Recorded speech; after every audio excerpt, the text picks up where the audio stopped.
Switzerland ಡಾವೋಸ್ಗೆ ಹೋಗಿದ್ದಾರೆ ನಮ್ಮ ಉಪಮುಖ್ಯಮಂತ್ರಿಗಳು ಡಿ ಕೆ ಶಿವಕುಮಾರ್. ಎಕ್ಸ್ ಖಾತೆಯಲ್ಲಿ ಒಂದು ಅಪ್ಲೋಡ್ ಮಾಡಿದ್ದಾರೆ. ಏನು ಅಂದರೆ ಇಂಡಿಯಾ ಈಸ್ ರೈಸಿಂಗ್, ನಮ್ಮ ಮೇಲೆ ಟ್ರಸ್ಟ್ ಇದೆ ನಾವು ಮಾಡಿರೋ ಕೆಲಸದ ವಿಚಾರದಲ್ಲಿ ಎಲ್ಲ ಕಡೆ ಅಂತೆಲ್ಲ ಹೇಳಿ ಒಂದು ಮಾಡಿದ್ದಾರೆ. ಸರಿ, ಅದನ್ನು BJP ಕಾಲೆಳೆದಿದ್ದಾರೆ. ಏನಕ್ಕೆ ಕಾಲೆಳಿಬೇಕು? ಅದರಲ್ಲೂ ರಾಜಕಾರಣರಿಗೆ ಬಾಯಿ ಮುಚ್ಕೊಂಡು ಇರೋಕ್ಕಾಗಲ್ವಾ ನಿಮ್ಗಳಿಗೆ? ಅದರಲ್ಲೂ ರಾಜಕಾರಣ ಇವ್ರಿಗೆ. ಏನು ನಿಮ್ಮ ಪಕ್ಷದಲ್ಲೆಲ್ಲ ಏನು ನೆಟಕಿತ್ತು ಬಿಟ್ಟಿದ್ದಾರೆ ಎಲ್ಲರೂ. See, in fact, you should give credit to this man. He has the guts to say that. ಆಗಿರೋದನ್ನ ಆಗಿದೆ ಅಂತಂದ್ರೆ ಏನು ತಪ್ಪು? Knowing well his leader has spoken against ಅವರ ನಾಯಕ ಇದಕ್ಕೆ ಭಿನ್ನವಾಗಿ ಮಾತಾಡಿದ್ದಾರೆ ಅನ್ನೋದು ಅಲ್ವಾ? ಒಂದು 2-3 ಸರಿ ಡಿಕೆಯಿಂಗ್ ಆಕ್ಟ್ ಮಾಡಿದ್ದಾರೆ. ಹೌದು. ಅದ್ಯಾವುದೋ ದೇವರ ವಿಚಾರಗಳು ಬಂದಾಗ್ಲೋ, ದೇವಸ್ಥಾನದ ಬಂದಾಗ್ಲೋ, ಮತ್ತೊಂದು ಗೀತೆ ಹೇಳುವಾಗ ಅದೇನೋ ಒಂದು ಮಾಡೋದಿಲ್ಲ. ಇಟ್ಸ್ ಗಾನ್ ಬೈ ಸ್ಪಿರಿಟ್ ಅಷ್ಟೇ. ಆದಮೇಲೆ ರಾಹುಲ್ ಗಾಂಧಿ ಡೆಡ್ ಎಕಾನಮಿ ಅಂತ ಇವತ್ತು ಎಲ್ಲ ಹೇಳಿದ್ದಾರೆ, ಡೆಡ್ ಎಕಾನಮಿ ಅಂತ. ರಾಹುಲ್ ಗಾಂಧಿಗೆ ಎಕಾನಮಿ ಅರ್ಥವಾಗ್ತಿಲ್ಲ. ಗುಡ್ರಿ DK ಎಕಾನಮಿ ಅರ್ಥ ಆಗ್ತಾ ಇದೆ ಹಂಗಾರೀಗ. Not bad actually. I don't know ಅವ್ರ ನಾಲೆಡ್ಜ್ ಆಫ್ ಎಕಾನಮಿ ಎಷ್ಟಿದೆಯೋ ನನಗೆ ಐಡಿಯಾ ಇಲ್ಲ, ತಿಳ್ಕೊಬೇಕು. ಸಿ S&P, ಮೋಡಿ, RBI, IMF, ವರ್ಲ್ಡ್ ಬ್ಯಾಂಕ್, ಇದಿಷ್ಟು ನಾನು ಫಾಲೋ ಮಾಡಿದ್ದೀನಿ in terms of our economic growth. ನಮ್ಮ ದೇಶದ ಎಕನಾಮಿಕ್ ಗ್ರೋತ್ ವಿಚಾರದಲ್ಲಿ ಎಲ್ಲರೂ ಅಪ್ಗ್ರೇಡ್ ಮಾಡಿ ಭಾರತದ ಪ್ರಗತಿಯ ಗತಿಯನ್ನು 7ರಿಂದ 6.8ರಿಂದ 7.3, 7.4 ಒಳಗಡೆ ಇಟ್ಕೊಂಡಿದ್ದಾರೆ. This is the position world wide. Amazingly ನಾವು ನಿರೀಕ್ಷೆ ಮಾಡಿದ ರೀತಿಯಲ್ಲಿ ಭಾರತದ ವಾಣಿಜ್ಯ ವ್ಯವಹಾರ ಮತ್ತು ಆರ್ಥಿಕತೆ ಮುಂದಕ್ಕೆ ಹೋಗಿದೆ ಅನ್ನೋದನ್ನ ವರ್ಲ್ಡ್ ಬ್ಯಾಂಕ್ ಹೇಳುತ್ತೆ. ಅಮೇಝಿಂಗ್ ಅದು ಅನ್ನುತ್ತೆ. ರೀಸನ್ ಅದಕ್ಕೆ ಬಹಳ ಮಜಾ ಇದೆ. ಅದಕ್ಕೆ ನೀವು ಕಾರಣ. ರೀಸನ್ ಬಹಳ ಜನ ರಾಜಕಾರಣಿಗಳು, ದುಷ್ಟ ರಾಜಕಾರಣಿಗಳು, ಕಂತ್ರಿಗಳು, ಡ್ಯಾಶ್ಗಳು ಪದಾಕಿ ತಾಕದ್ರಲ್ಲ, ಅದು ಬಾಯಿಗೆ ಬಂದಂಗೆ ಮಾತಾಡ್ತಾರೆ. ಏನೋ ತಾವು ಕಡ್ದು ಬಿಟ್ವಿ ಅಂತ. ಅವ್ರು ಕಡ್ದಿರೋದಲ್ಲ. Maybe government has little supported it ಅಷ್ಟೇ. ಭಾರತದ ಅರ್ಥವ್ಯವಸ್ಥೆ ಪರದೇಶಗಳಿಗೆ ರಫ್ತು ಮಾಡಿ ಬರುವ ಆದಾಯದ ಮೇಲೆ ನಿಂತಿಲ್ಲ. ಭಾರತದ ಅರ್ಥವ್ಯವಸ್ಥೆ ದೇಶದ ಒಳಗಡೆ ಇರುವ ಜನ ಅದನ್ನು ಕನ್ಸ್ಯೂಮ್ ಮಾಡ್ತಾ ಇರುವಂತಹ ಇಂಟರ್ನಲ್ ಕನ್ಸಂಪ್ಷನ್ ಅಲ್ಲಿ, ನಮ್ಮ ಡೊಮೆಸ್ಟಿಕ್ ಕನ್ಸಂಪ್ಷನ್ ನಾವೇ ಬಳಕೆದಾರರಾಗಿ ಬಳಸ್ತಿರೋದ್ರಿಂದ ನಿಂತಿದೆ ನಮ್ಮ ಆರ್ಥಿಕ ಶಕ್ತಿ. ಇದನ್ನೇ ಇಲ್ಲಿಯವರೆಗೆ ಫಾಲೋ ಮಾಡೋಕ್ಕಾಗದೇ ಇದ್ದಂಥ ಚೈನಾ ಈ ಸರಿ ಟ್ರೈ ಮಾಡ್ತಾ ಇದ್ದಾರೆ. They want to boost up the domestic consumption, which Japan is trying, US is trying, south Korea try ಮಾಡ್ತಿದ್ದಾರೆ. ಎಲ್ಲರಿಗೂ ಡೊಮೆಸ್ಟಿಕ್ ಕನ್ಸಂಪ್ಷನ್ ಇನ್ನ ಪವರ್ ಗೊತ್ತಾಗಿದೆ. ಬಹಳ ದೀರ್ಘಕಾಲ ಎಕ್ಸ್ಪೋರ್ಟ್ ಓರಿಯೆಂಟೆಡ್ ಆದಾಗ ಅದು ಯಾರ್ಯಾರದ್ದು ತೆವಲುಗಳಿಗೆ ಗುರಿಯಾಗುತ್ತೆ. ಡೊಮೆಸ್ಟಿಕ್ ಕನ್ಸಂಪ್ಷನ್ ಹಂಗಲ್ಲ. ಹಾಗಾಗಿ ನಮ್ದು ಇಷ್ಟೆಲ್ಲ ಚೆನ್ನಾಗಿದ್ದಾಗಲೂ ಸದ್ಯಕ್ಕೆ ಎಕನಾಮಿಕ್ ಫಿಗರ್ಸ್ ಪ್ರಕಾರದಲ್ಲಿ ಕೆಲವು ವಿಚಾರದಲ್ಲಿ ಸರಿ ಇಲ್ಲ ಬಿಡಿ. DK ಹೇಳಿದ್ರೆ ತಪ್ಪೇನಿಲ್ಲ. ರಾಹುಲ್ ಗಾಂಧಿ ಹೇಳಿದ್ರೆ ನಾವು ಏನು ಮಾಡೋಣ? ಅವ್ರ ನಾಲೆಜ್ ಅಷ್ಟೇ ಅನ್ಕೊಂಡು ಸುಮ್ಮನೆ. ಕ್ಲಾಸಲ್ಲಿ ಎಲ್ಲ ಮಕ್ಕಳಿಗೂ ಒಂದೇ ಬುದ್ಧಿ ಇರುತ್ತೇನ್ರಿ?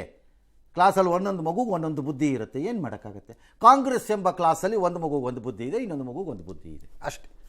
ಎಸ್. ಶಿಡ್ಲಘಟ್ಟ ಪೌರಾಯುಕ್ತೆ ಅಮೃತ ಗೌಡಗೆ ಬೆದರಿಕೆ ಹಾಕಿದಂತಹ ಕಾಂಗ್ರೆಸ್ ಮುಖಂಡ ರಾಜೀವ್ ಗೌಡನನ್ನ KPCC ಶಿಸ್ತು ಪಾಲನಾ ಸಮಿತಿ ಸಸ್ಪೆಂಡ್ ಮಾಡಿದೆ. ತಲೆಮರೆಸಿಕೊಂಡಿದ್ದಾರೆ. ಇಲ್ಲಿವರೆಗೂ ಎಲ್ಲಿದ್ದಾರೆ ಗೊತ್ತಿಲ್ಲ. ನಾಳೆ ಕೋರ್ಟ್ನಲ್ಲಿ ಬೇಲ್ ಭವಿಷ್ಯ ಏನು ಅನ್ನೋದು ಗೊತ್ತಾಗುತ್ತೆ. ಇನ್ನು ಚಿಕ್ಕಬಳ್ಳಾಪುರ ಉಸ್ತುವಾರಿ ಸಚಿವರು ಮಾತನಾಡಿ ಆದಷ್ಟು ಬೇಗ ಬಂಧನಕ್ಕೆ ಒಳಪಡಿಸ್ತೀವಿ ಅಂತ ಸರ್. ಸುಮ್ಮನೆ ನೀವು ಪದೇ ಪದೇ ಉಸ್ತುವಾರಿ ಸಚಿವರ ಯಾರು? ಸುಧಾಕರ್ ಹೇಳಿರೋದಾ? Sir, MC Sudhakar. ಬಂಧಿಸ್ತೀವಿ ಸುಧಾಕರ್. ರಾಜೀವ್ ಗೌಡ ಮುನಿಯಪ್ಪಗೆ ಆಪ್ತರು ಇರಬಹುದು, ಆದ್ರೆ ಆಡಿಯೋ ಕೇಳಿದ್ರೆ ನಾಗರಿ ಅಂತೆಲ್ಲ ಅವರೇ ಹೇಳಿದಾರ. ಮುನಿಯಪ್ಪಗೆ ಆಪ್ತರು ಅಂತ ಹೇಳಿದ್ರು ಅವರು. ಇರಬಹುದು ಅಂತಂದ್ರು. ಇರಬಹುದು ಏನ್ರಿ? ಇದೆ. ಮುನಿಯಪ್ಪನೇ ಪ್ರೊಟೆಕ್ಟ್ ಮಾಡ್ತಿರೋದು ಒಂದು ಆರೋಪ ಈಗ ಎಲ್ಲರ ಮೇಲೂ. And Muniyappa should be ashamed of it. ನನ್ನ ಪ್ರಕಾರ ಅವ್ರು ಮಾಡಿದ್ರೆ ಈ ವಯಸ್ಸಲ್ಲಿ ಅದಕ್ಕೆಲ್ಲ ಕೈ ಹಾಕಬಾರ್ದಾಗಿತ್ತು. ದುಷ್ಟ ರಾಜಕಾರಣದ ಕೊನೆ ಹಂತಗಳಿವೆಲ್ಲ. ಹಾಗಾದ್ರೆ ಮಾಡಬಾರ್ದು ಅದನ್ನು. ಬಹಳ ಕೆಟ್ಟದಿದು. ಎರಡನೇದು, ನಾಳೆ ಬೇಲ್ ಅಪ್ಲಿಕೇಶನ್ ಇದೆಯಲ್ಲ, ಅದು ರಿಜೆಕ್ಟ್ ಆದ್ಮೇಲೆ ಅರೆಸ್ಟ್ ಆಗೋದು. ಅಲ್ಲಿವರೆಗೂ ಆಗಲ್ಲ. ತಲೆ ಕೆಡಿಸ್ಕೋಬೇಡಿ. ತಲೆ ಕೆಡಿಸ್ಕೊ. ನೀವು ಎಲ್ಲಿದ್ದೀರಿ ಅಲ್ಲಿ ಇರಿಪ್ಪ. ಪಾಪ ಊಟ ಗಿಟ ಎಲ್ಲ ಸಿಗ್ತಿದ್ಯಾ? ಯಾರು ಹುಡುಕಲ್ಲ. ಇಲ್ಲ, ಟಿವಿನೂ ಬೇಕಾದ್ರೆ ಆ ಕಡೆ ನೋಡ್ತಿರ್ಬೇಕಲ್ಲ. ಅಯೋಗ್ಯನ್ ತಗೊಂಬಂದು ನೀ TV ನೋಡ್ತಿದ್ದೆ ಅಂತಲೇ ನಾನು ಹೇಳೋದು. ನೋಡಿದ್ರೆ ನಾಚಿಗೆಟ್ಟು. ಕೇಂದ್ರ ಮಂತ್ರಿಗಳು ವಾಪಸ್ ರಾಜಕಾರಣಕ್ಕೆ ಬರ್ತಾರಂತೆ ಕುಮಾರಸ್ವಾಮಿಯವರು. ಇದನ್ನು ರಾಮನಗರದಲ್ಲಿ ಅದನ್ನು ಮೆರವಣಿಗೆ ಎಲ್ಲ ಮಾಡಿದ್ದಾರೆ. ನನ್ನ ಜೀವ ಉಳಿಸಿದ ದೇವರು ಡ್ಯಾಶ್ ಡ್ಯಾಶ್ ನಾ ಬರ್ತೀನಿ ಇಲ್ಲಿಗೇನೆ, ನನಗೆ ವಿಶ್ವಾಸ ಇದೆ ನಿಮ್ಮದೇ ಸರ್ಕಾರ ಬರ್ತಿರ್ತೀವಿ. ಆಯಿತು ಬರಲಿ, ಯಾರು ಬೇಡ ಅಂದಿರೋದು. ಅದೆಲ್ಲ ಬಂದು ಆಗಿ ಮಾಡಿದ್ಮೇಲೆ ನೋಡೋಣ, ವಿ ವಿಲ್ ಸಿ. ಎಸ್. ಗದಗ ಜಿಲ್ಲೆಯ ಲಖುಂಡಿಯಲ್ಲಿ ಇವತ್ತು 8ನೇ ದಿನದ ಉತ್ಖನನ ಕಾರ್ಯ ನಡೀತು. ಇವತ್ತು ಕೂಡ ಪ್ರಾಚ್ಯಾವಶೇಷ, ಬಿಲ್ಲೆ, ಕಬ್ಬಿಣದ ಉಂಡೆ, ಪಚ್ಚೆ ಕಲ್ಲು ಎಲ್ಲವೂ ಕೂಡ ಪತ್ತೆಯಾಯಿತು. ಒಟ್ಟು 7 ಅಡಿ ಆಳಕ್ಕೆ ಗುಂಡಿಯನ್ನು ಅಗೆಯಲಾಗಿದೆ. ಇನ್ನು ಲಖುಂಡಿ ಒಂದು ರೀತಿ ಟೂರಿಸ್ಟ್ ಸ್ಪಾಟ್ ಆಗ್ತಾ ಇದೆಯಾ ಅನ್ನುವಂತಹ ಪ್ರಶ್ನೆ. ಯಾಕಂದ್ರೆ ಫ್ರಾನ್ಸ್ ದೇಶದಿಂದ ಆಗಮಿಸಿದಂತಹ ಒಟ್ಟು 15 ಪ್ರವಾಸಿಗರು ಇವತ್ತು ಆ ಜಾಗಕ್ಕೆ ಹೋಗಿ ನೋಡ್ಕೊಂಡ್ ಬಂದಿದ್ದಾರೆ. ದೇಶದಿಂದ ಬಂದಿಲ್ಲ, ಲಖುಂಡಿ ನೋಡೋಕೆ ಫ್ರಾನ್ಸ್ ದೇಶದಿಂದ ಬಂದು ಬಿಡ್ತಾರೆ. ಬಂದಿದ್ದವರು ಅಲ್ಲೂ ಬಿಡಬೇಡಿ, ಎಲ್ಲರೂ ಬಂದವರು ಅಲ್ಲೂ ಹೋಗಿದ್ದಾರೆ. ಹಂಪಿಗೆ ಬಂದಿರ್ತಾರೆ largely. Hampi world heritage site ಎಲ್ಲ ಅದು. ಅಲ್ಲಿಗೆ ಬಂದಿರ್ತಾರೆ. ಅಲ್ಲಿಗೆ ಬಂದಾಗ ಅವ್ರಿಗೆ ಆಸಕ್ತಿ ಜಾಸ್ತಿ ಇರೋದ್ರಿಂದ ಯಾರೋ ಕರ್ಕೊಂಡು ಹೋಗಿರ್ತಾರೆ, ಕರ್ಕೊಂಡ್ಬಂದು ಇದನ್ನು ತೋರಿಸ್ತೀವಿ ಬನ್ನಿ ಅಂತಾನೆ ನಮ್ದು, ಅಥವಾ ಇನ್ನೇನೋ ನೋಡಕ್ಕೆ ಬಂದಿರ್ತಾರೆ. ಅಕ್ಕಪಕ್ಕದಲ್ಲಿ ಇದಕ್ಕೂ ಬಂದಿರ್ತಾರೆ. ಫ್ರಾನ್ಸಿಂದ ಬಂದ್ಬಿಡ್ತಾರೆ ನೋಡಕ್ಕೆ ಲಖುಂಡಿಗೆ. ಚಾಮರಾಜನಗರದ ಮಲೆಮಹದೇಶ್ವರ ಬೆಟ್ಟದ ತಾಳಬೆಟ್ಟದಲ್ಲಿ ಪಾದಯಾತ್ರಿನ ಕೊಂದು ಚಿರತೆಯನ್ನು ಸೆರೆ ಹಿಡಿದುಬಿಟ್ಟಿದಾರಲ್ಲ. ಆಯಿತು, ಈಗ ಸವಾರರಿಗೆ ನಿರ್ಬಂಧ ಎಲ್ಲ ಮುಂದುವರಿಸಿದ್ದಾರೆ. ಅರಣ್ಯ ಇಲಾಖೆ ಅಧಿಕಾರಿಗಳು ಕೇಳ್ಕೊತಿದ್ದಾರೆ ಜನರನ್ನ, ಭಕ್ತರನ್ನ ಸ್ವಲ್ಪ ಸಹಕರಿಸಿ ಅಂತ. ಸಹಕರಿಸಬೇಕು ಜನ. ನೀವು ಇಷ್ಟ ಬಂದಂಗೆಲ್ಲ ಆಡಕ್ಕೆ ಬರಲ್ಲ. ಅಲ್ಲಿ ಆಡ್ಬಿಟ್ಟು ನಾಳೆ ಅದನ್ನು ಸರ್ಕಾರದ ಮೇಲೆ, ಆಫೀಸರ್ಸ್ ಮೇಲೆ ತಾಕಿದ್ರೆ ನಡೆಯಲ್ಲ. ಪ್ರಾಣಿಗಳು ಕೇಳಲ್ಲ ನಿಮ್ಮ ಇದನ್ನೆಲ್ಲ ಮಾತುಗಳನ್ನು ನೀವು. ಹಾಗಾಗಿ ಜನ ಸಹಕರಿಸಬೇಕು. ಸಹಕರಿಸದಿದ್ದರೆ ಕಾನೂನಿನ ಪ್ರಕಾರ ಸಹಕರಿಸುವಂತೆ ಮಾಡಬೇಕು ಅಷ್ಟೇ, ಬೇರೆ ದಾರಿ ಇಲ್ಲ. ಅತಿ ಹೆಚ್ಚು ಎಂದರೆ ಬೇಕಾದ್ರೆ ಒಂದು ಮಾಡ್ಬೋದೇನೋ, ಒಂದು 4 ಗಾರ್ಡ್ಸ್ ಹಾಕಿಬಿಟ್ಟು ಬೇಕಾದ್ರೆ ಒಂದು 20 ಜನದೊಂದು ಗುಂಪು ಮಾಡಿ ಒಂದು 60 ಜನದೇನೋ ದಿನದಲ್ಲಿ ಒಂದ್ಸರಿ ಕಳಿಸ್ತೀವಿ ಮೇಲಕ್ಕೆ ಅಂತ ಏನಾರು ಅಂತ ಕಳಿಸ್ಬೋದೇನೋ. ಅದು ಕತ್ಲೆ ಅಲ್ಲ, ಡೇನಲ್ಲಿ ಆ ಥರ ಏನಾದ್ರು ಒಂದು ಅರೇಂಜ್ಮೆಂಟ್ ಮಾಡ್ಕೊಡ್ಬೋದು. ಎಲ್ಲ ಬ್ಯಾಲೆನ್ಸ್ ಮಾಡೋಕ್ಕೆ ಭಾವನೆ ಮತ್ತು ಪರಿಸ್ಥಿತಿನ ಅಷ್ಟು ಮಾಡ್ಬೋದು ಅಷ್ಟೇ. ನೋಡೋಣ, ಈಗ ಇನ್ನೂ 2 ಚಿರತೆ ಪ್ರತ್ಯಕ್ಷ ಆಗಿವೆ ಅಂತೆ. ನೋಡೋಣ ಏನೇನಾಗುತ್ತೆ ಮುಂದೆ. ಎಸ್. ಜೀನಿ ಸ್ಲಿಮ್ ತಗೊಳಕ್ಕೆ ಸ್ಟಾರ್ಟ್ ಮಾಡಿದ್ನು, ಅವಾಗ ಮಂತ್ಲಿ ಪೀರಿಯಡ್ಸ್ ಆಗ್ತಾ ಇದೀನಿ. PCOD ಪ್ರಾಬ್ಲಮ್ ನಾರ್ಮಲ್ ಆಗಿದೆ, ಥೈರಾಯ್ಡ್ ನಾರ್ಮಲ್ ಆಗಿದೆ. ಪೀರಿಯಡ್ಸ್ ಎಲ್ಲ 6 ಮಂತ್ ಆದ್ರೂ ಆಗ್ತಾ ಇದಿಲ್ಲ, ಇವಾಗ ರೆಗ್ಯುಲರ್ ಪೀರಿಯಡ್ಸ್ ಆಗ್ತಾ ಇದೆ. ಜೀನಿ ಸ್ಲಿಮ್ ನ ಯೂಸ್ ಮಾಡಿ 8 ತಿಂಗಳಲ್ಲಿ 55 kg ಸಣ್ಣ ಆಗಿದ್ದಾರೆ. ಜೀನಿ ಸ್ಲಿಮ್ ತಗೊಳ್ಳಿ, ಬೇಗ ಸಣ್ಣ ಆಗ್ತೀರಾ, ಫ್ಯಾಟ್ ಲಾಸ್ ಆಗ್ತದೆ. ಜೀನಿ ಸ್ಲಿಮ್ ನ ಯೂಸ್ ಮಾಡಿ 100% ಯಾವುದೇ ಸೈಡ್ ಎಫೆಕ್ಟ್ ಇಲ್ದಂಗೆ ಸಣ್ಣ ಆಗ್ತೀರಾ. ಕಾಶ್ಮೀರದಲ್ಲಿ ಭಾರೀ ಹಿಮಪಾತ, 15 ಗಂಟೆನಲ್ಲಿ 5 ಅಡಿಯಷ್ಟು ಹಿಮ ಬಿದ್ದಿದೆಯಂತೆ. ರಾಷ್ಟ್ರೀಯ ಹೆದ್ದಾರಿ ಬಂದಾಗಿದೆ, ವಿಮಾನಯಾನ ಸೇವೆಗಳೆಲ್ಲ ಬಂದಾಗಿದೆ. ವೈಷ್ಣೋದೇವಿ ಯಾತ್ರೆ ರದ್ದು ಮಾಡಿದ್ದಾರೆ. ಶಿಮ್ಲಾದಲ್ಲಿ ಮೊದಲ ಬಾರಿಗೆ ಹಿಮಪಾತ ಎಲ್ಲ ಆಗಿದೆ. ಇದು ಎಲ್ಲ ಕಡೆ ಆದಂಗಿದೆ. ರಷ್ಯಾನಲ್ಲಿ 10 ಅಡಿ ಹಿಮಪಾತ ಆಗ್ತಾ ಇರೋಂಗೆ ವರದಿಗಳು ಬರ್ತಾ ಇದೆ. ಅಮೆರಿಕದಲ್ಲಿ 130 ಮಿಲಿಯನ್ ಅಂದರೆ 13 ಕೋಟಿ ಜನ ಸಿಕ್ಕಾಕೊಂಡಂಗೆ ಕಾಣಿಸ್ತಾ ಇದೆ. ಇವತ್ತು ರಾತ್ರಿಯಿಂದ ನಾಳೆ ಬೆಳಗ್ಗೆಯಿಂದ ಸೋಮವಾರದವರೆಗೆ ವಿಪರೀತ ಶೀತಗಾಳಿಯಾಗಿ 2 ಇಂಚಿಂದ 4 ಅಡಿವರೆಗೂ ಹಿಮ ಬೀಳ್ಬೋದು ಅಂತಿದ್ದಾರೆ. ಆಮೇಲೆ ಐಸ್ ಬೀಳುತ್ತೆ ಅಂತಿದ್ದಾರೆ. ಬರೀ ಸ್ನೋ ಆದರೂ ಪರವಾಗಿಲ್ಲ, ಐಸ್ ಆದರೆ ಡೇಂಜರಸ್ ಆಗತ್ತೆ ಅಂತಿದ್ದಾರೆ. ಅಲ್ಲಿ ಜನ ಎಲ್ಲ ಮನೆಯೊಳಗೆ ಸೇರ್ಕೊಳ್ಳಿ ಅಂತ ಹೇಳ್ತಿದ್ದಾರೆ. -40 -30ಗೆ ಹೋಗ್ತಾ ಇದೆ. ಅಮೆರಿಕದ 22 ರಾಜ್ಯಗಳೆಲ್ಲ ಸಮಸ್ಯೆ ಬಂದಂಗಿದೆ. ಸೊ ವಿಪರೀತ ಹಿಮಪಾತದ ಸಮಸ್ಯೆಗಳು ಅಲ್ಲಲ್ಲಿ ಕಾಣಿಸ್ತಾ ಇದೆ. ಅದರ ಜೊತೆಗೆ ನಮ್ಮಲ್ಲೂ ಕಾಶ್ಮೀರದಲ್ಲಿ. ಎಸ್.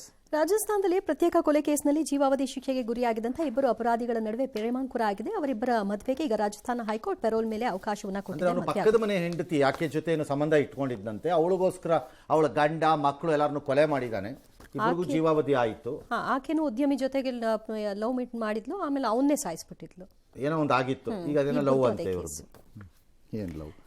ಇನ್ನು ಭೂಮಿ ಕಳ್ಕೊಂಡ ಸಂತ್ರಸ್ತರಿಗೆ ಪರಿಹಾರ ಕೊಡದ ರೈಲ್ವೆಯಲ್ಲಿ ಕುಣಿಗಲ್ ರೈಲ್ವೆ ಸ್ಟೇಷನ್ ಮಾಸ್ಟರ್ ಕಚೇರಿಯನ್ನೇ ಜಪ್ತಿ ಮಾಡುವಂತೆ ಕೋರ್ಟ್ ಆದೇಶ ಕೊಡ್ತು. ಹಾಗಾಗಿ ಅದರಂತೆ ಬಂದು ಎಲ್ಲ ಪೀಠೋಪಕರಣ ತೆಗೆದುಕೊಂಡು ಅದೇ ಏನಕ್ಕೆ ಅಂದ್ರೆ ಈ ಹಾಸನ 20 ಲಕ್ಷ ಪರಿಹಾರ ಕೊಡಬೇಕಿತ್ತು. ಹಾಸನ ಮತ್ತೆ ಮಂಗಳೂರು ಅದರದ್ದು ಲೈನ್ಗೆ ಕೊಡಕ್ಕೆ ಹೋಗಿದ್ದಾರೆ ಅವರು. ಬೆಂಗಳೂರು ಹಾಸನ ರೈಲ್ವೆ ಇದಕ್ಕೆ ಲ್ಯಾಂಡ್ಗೆ ಹೋಗಿರೋದು. ಅದು ಕೊಟ್ಟಿಲ್ಲ ಜಾಗ, ಇವರು ದುಡ್ಕಾಸನ ರೈಲ್ವೆ ಅವರು ಜಪ್ತಿ ಮಾಡಿದ್ದಾರೆ. ಜಪ್ತಿ ಮಾಡಬಾರ್ದಾಗಿತ್ತು, ರೈಲಿನೇ ಜಪ್ತಿ ಮಾಡ್ಬಿಡ್ಬೇಕಾಗಿತ್ತು. ಇಲ್ಲ, ಕಚೇರಿ ಮಾತ್ರ ಮಾಡಿದ್ದಾರೆ. ಲೈನ್ ಮಾಡಿಬಿಟ್ಟು ಆ ಸ್ಟೇಷನ್ ಮಾಡಬೇಕು. ಇದಿನ ಮಂದಿ ಒಂದು ಜಾಗ ಅನ್ಬೇಕಾಗಿತ್ತು. ಆಗ ದಾರಿಗೆ ಬರ್ತಿದ್ರು ಎಲ್ಲ. ಬೇರೆಯವ್ರದ್ದಾದ್ರೆ ಶಬರಿಮಲೆಯಲ್ಲಿ ಹಾರಿಬಿಟ್ಟ ಪಾರಿವಾಳ ಒಂದು 900 ಕಿಲೋಮೀಟರನ್ನು ದಾಟ್ಕೊಂಡು ವಾಪಸ್ ಮನೆಗೆ ಬಂದಿದೆ. ಚಿತ್ರದುರ್ಗ ಜಿಲ್ಲೆ ಮೊಳಕಾಲ್ಮೂರು ತಾಲೂಕಿನ ತಳವಾರಹಟ್ಟಿನಲ್ಲಿ ರಾಜು ಅನ್ನೋರು ಸಾಕಿದ್ರು, ಮದಕರಿ ಅದರ ಹೆಸರು. ಶಬರಿಮಲೆಗೆ ಹೋದಂಥ ಅವ್ರ ಊರಿನವ್ರು ಯಾರೋ ಒಬ್ರಿಗೆ ಅದನ್ನು ಕೊಟ್ಟುಬಿಟ್ಟು, ಇದನ್ನು ಅಲ್ಲಿ ಶಬರಿಮಲೆಯಲ್ಲಿ ಬಿಟ್ಬಿಡಪ್ಪ ಅಂತಂದಂದ್ರಂತೆ. ಇವರು ಹಾರು ಬಿಟ್ಟಿದ್ರು. ಯಾರು? ಅವರು ಮಾಲಾಧಾರಿಯಾಗಿ ಹೋದವರು. ಜನವರಿ 21ನೇ ತಾರೀಕು ಅವರು ಡಿಸೆಂಬರ್ 31ನೇ ತಾರೀಕು ಶಬರಿಮಲೆಯ ಪಾರಿವಾಳನ ಬಿಟ್ಬಿಟ್ರು ಅವರು ಹಾರಕ್ಕೆ. ಹೋಗು ಅಂತ, ನಿನಗೆ ಫ್ರೀ ಅಂತ. ಅದು ಹಂಗೆ ಫ್ರೀ ಆಗಿಲ್ಲ, ಆಲ್ರೆಡಿ ಬಿಟ್ಟರು ಅವ್ರೀಗ. ಅದು ಶಬರಿಮಲೆಯಲ್ಲಿ ಬಿಟ್ಟಿದ್ದ ದೃಶ್ಯ. ಅದೇನು ಮಾಡ್ತು ಪಾರಿವಾಳ, ಅಲ್ಲಿಂದ ನೆನಪಿಟ್ಕೊಂಡು ದಾರಿನ ಏನ್ರಿ ಅದು ವಾಪಸ್ಸು ಚಿತ್ರದುರ್ಗದ ಮೊಳಕಾಲ್ಮೂರು ತಳವಾರಟ್ಟಿಗೆ ಬಂದು ತನ್ನ ಗೂಡಕ್ಕೆ ಸೇರ್ಕೊಂಬಿಟ್ಟಿದೆ. ಗ್ರೇಟ್ ಅಲ್ಲ? ಅದರ ನೆನಪಿನ ಶಕ್ತಿ ಎಷ್ಟಿದೆ.